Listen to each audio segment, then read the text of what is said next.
Maths या YouTube चॅनलवर मी तुमचे स्वागत करतो. तर आज आपण वयवारीवरील प्रश्न बघणार आहोत. ए आणि बी यांच्या वर्तमान वयाचे गुणोत्तर 3:4 आहे आणि 6 वर्षानंतर ते 7:9 होईल. तर ए आणि बी यांचे वर्तमान वय किती? अशा प्रकारचा प्रश्न आल्यावर तुम्ही कसा सोडवा? तर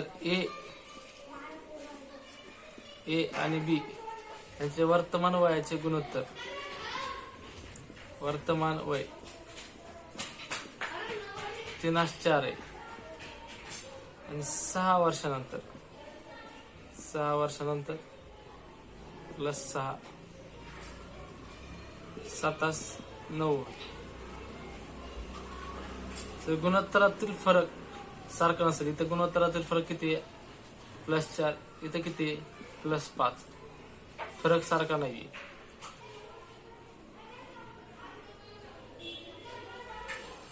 फरक सारखा नसल्यावर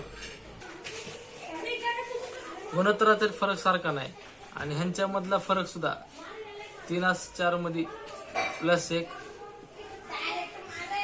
आणि इथं +2चा फरक आहे.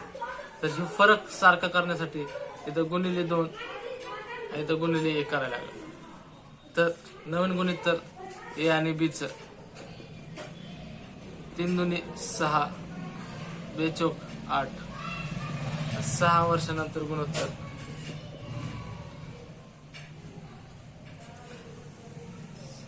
7 × 7 9 × 9. तर ह्यांच्यामधला फरक सेम झाला. आता +1 +1. जर 1 = 6 असेल तर ए आणि बी यांचे सध्याचे वय